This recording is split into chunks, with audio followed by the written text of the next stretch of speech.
దువ్వాడ శ్రీనివాస్ ఇంటి వద్ద తన భార్య వాణి నిరసన వ్యక్తం చేస్తున్నారు. మూడో రోజు కూడా ఇక్కడే పడుకుని తన నిరసన వ్యక్తం చేస్తున్నారు. ఆమెతో పాటు హైందవి కూడా ఇక్కడే తన నిరసన వ్యక్తం చేస్తున్న పరిస్థితి. మరోవైపు వారికి సంఘీభావంగా దువ్వాడ శ్రీనివాస్ మామ సంపత్రావు గారు వచ్చారు. సార్, చూస్తున్నారు 3 రోజుల నుంచి మీ ఇద్దరు పిల్లలు ఇక్కడ తమ నిరసన వ్యక్తం చేసి ఇక్కడే పడుకున్నారు. ఏం చెప్తారు?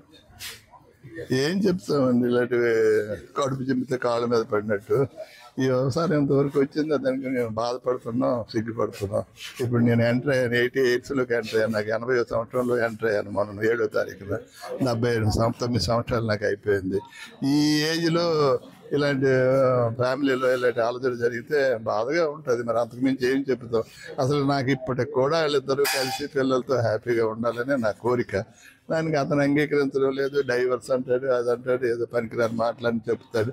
నా మీద బురద చల్లుతాడు, వాళ్ళ మీద చల్లుతాడు, నా వైఫ్ మీద చల్లుతాడు.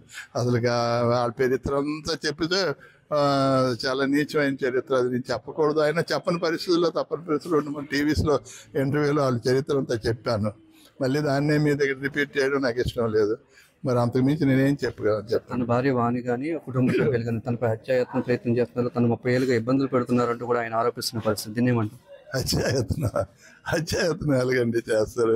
ఈవిడేం పెద్ద బాడీ ఉన్న లేడీ, దానికి ఇలా తోస్తే పడిపోద్ది. మా పాప ఎప్పుడు వీక్ పర్సనాలిటీ, ఎప్పుడు ఎలర్జీ, అది కొద్దిగా ప్రాబ్లమేటిక్ ఇది ఉంది, ఆస్తమా సిమ్టమ్స్. అటువంటి ఆవిడకి హత్య చేసేయడమేనంటే ఎలాగండి? ప్రజలు ఎలాగ నమ్ముతారు? హత్య అంటే ఏమిటి? హత్య చేస్తారు? ఆవిడ గట్టిగా ఆవిడ ఒక 5 నెలలుగా ఊరితే పడిపోయినటువంటి పరిస్థితిలో ఉంది మా పాప. ఆవిడ హత్య చేస్తుందంటే ఎవరు నమ్ముతారు? ఏంటి చేస్తారని చెప్పండి. సీనియర్ రాజకీయ నాయకుడిగా ఉన్నారు, కుటుంబ పెద్దగా ఉన్నారు, సర్ది చెప్పే ప్రయత్నం చేశారా ఈ మధ్య? ఎన్నోసార్లు, ఇది మొదటిసారి. ఈ మధ్య అంటే మరి అందుబాటులోకి రాలేదు. ఎప్పుడైతే లాస్ట్ 1 year నుండి ఇల్లీగల్ కాంటాక్ట్లో పడి మా మీద శత్రుత్వం బాగా డెవలప్ చేసుకుంది. ఎవరు పాయిజన్ చేశారో మరి కొత్తగా వచ్చిన ఆవిడ నూరి పోస్ట్ చెప్పేసిందో ఏమిటో, లేకపోతే ఏదో అంటారు చూసారు, పిట్టు మందులు ఇవి అంటారు విలేజ్లో. అలాంటివి ఏం జరిగాయో ఏమిటో మరి నాకు తెలియదు.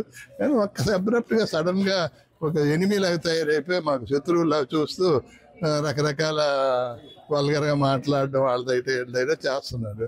మరి అతను అందుబాటులోకి ఇప్పటికైనా నేను అతను అందుబాటులోకి వస్తే నేను కలపడానికి ట్రై చేస్తాను. ఆయన ఇష్టపడితే రమ్మనండి, పెద్ద చిన్న పట్టుకొని.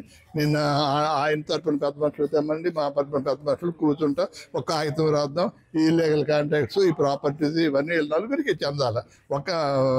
మా పాపలకి మనవాళ్ళకే, మా పాపకి మనవరాలకే చెందమని ఆయనకు కూడా ఈక్వల్లీ షేర్ ఉంటూ వీళ్ళు తదనంతరం పిల్లలకి చెందినట్టు భార్య బిడ్డలు తదనంతరం ఆ విధంగా రాసి కలిసి పూర్వ సరదాగా ఉండమని చెప్పండి. నేనే శత్రువు నాకేడాలి ఎనిమిసా ఏంటండి? నేనే లేకపోతే మా పాప ఇటువంటి పరిస్థితుల్లో ఉంటే నేను వచ్చానంటే నాకు అభిమానం, లేకపోతే నేను వస్తానని చెప్పండి. అలా కలపడానికి నేను ఈవేళ వరకు ఐఎమ్ రెడీ. కలపడానికి ఒప్పుకొని రమ్మనండి. మళ్ళీ నేను ఆ మాటకి మీ పత్రిక మీ సమక్షంలో మీరు ఇలాగే వీడియో తీయండి. మీ సమక్షంలో నేను వాళ్ళకి కలపడానికి నేను ప్రయత్నిస్తానని ఈ సందర్భంలో చెప్తున్నాను. తన ఆస్తుల కోసము, తన పదవి కాంక్ష తనపై ఇలా దాడి చేస్తున్నారు అంటూ కూడా ఇవన్నీ కట్టు కథలండి. అవన్నీ చెప్పితే నిజంగా చెప్పాలంటే ఎవరు ఎక్కడ లేనటువంటి రకరకాల కథలు పడుతున్నాయి. వాళ్ళ అమ్మ చెబుతుంది ఏదో కథలు, నాకు నయా పైసలు లేదు, ఆడవాళ్ళ నేను పోనీ వాళ్ళకి నాతో దువ్వాడ శ్రీనికి ఆల్రెడీ ముందు వాళ్ళకి ఎన్ని ఆస్తులు ఉన్నాయో, ఏ ప్రాపర్టీస్ ఉన్నాయో, ఇల్లు ఎక్కడ ఉండేదో, అసలు నాన్న రిటైర్ అయిపోయిన టైంకి వాళ్ళకి ఇల్లు ఉండేదా లేదా పలాసలు చెప్పమనండి. వాళ్ళకి ఉన్న ఆస్తులు, పాస్బుక్లు, లేకపోతే ఇంకేం ప్రాపర్టీస్ ఉన్నాయో చూపించమనండి, చెప్తాను. ఒక సందర్భంలో ఏంటంటే మళ్ళీ ఇప్పుడు మీకు చెప్తున్నాను, ఇందాక ఎస్టీవీలో కూడా చెప్పలేదు. ఒకసారి ఏమైనా దువ్వాడ శ్రీను తాలూకా తమ్ముడు బాబా అంటాము, నేను వచ్చారు అడ్వకేట్ శ్రీధర్. ఆయన ఏమిటారంటే ఒక చిన్న గొలుసు ముక్కలాంటిది, బంగారు రంగులో గొలుసు ముక్క నాకు తీసుకొని వచ్చాడు. తీసుకొని వచ్చి మావయ్య మాకు లాడ్జీలోనో ఒకటి దిగాడు, వాటి దగ్గర చాలా ఎక్కువ ఉంది, లాంటి గోల్డ్ అని అంటున్నాడు. ఇది మనం తీసుకుంటే బాగుంటుంది, అటు మనకు చవకగా ఇస్తున్నాడు అని నా దగ్గరికి వచ్చి అడిగాడు.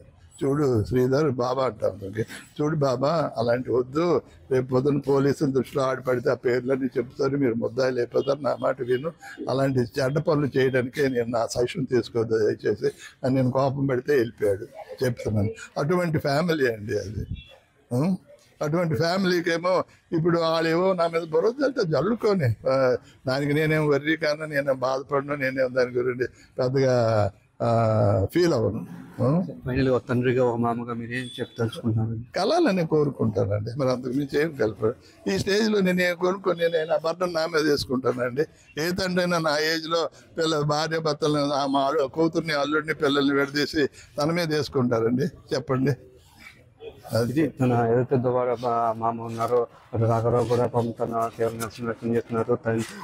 ఇద్దరు భార్యాభర్తలు కలవాలని కోరుకుంటున్నాను, దానికోసం అనేకసార్లు ప్రయత్నిస్తున్నాను, ఎన్నోసార్లు ఎవరు శ్రీనివాస గొడవలు పెట్టుకున్న పరిస్థితి ఉంది అని చెప్పేసి ఆయన చెప్తున్న పరిస్థితి. ప్రస్తుతం ఇక్కడ ఓవరాల్గా అయితే తండ్రులు కూడా ఆమెకు వచ్చారు, తల్లిదండ్రులు కూడా మద్దతుగా వెళ్తున్నారు. వీరు కలిస్తేనే మంచిదని చెప్పి కలిస్తున్నారు. ఒకవేళ విడిపోవాలనుకుంటే సమానంగా పెద్దలందరం కూర్చున్నాం, పెద్దలందరం చర్చించి ఆ పంపకాలు కానీ ఏం చేసుకున్నా అందరికీ న్యాయం జరిగేటట్టు చేయాలి అని చెప్పేసి అయితే ఆయన మామ అయితే డిమాండ్ చేస్తున్న పరిస్థితి కనిపిస్తుంది. కేవలం సూర్యతో వాళ్ళు 20 జిల్లా.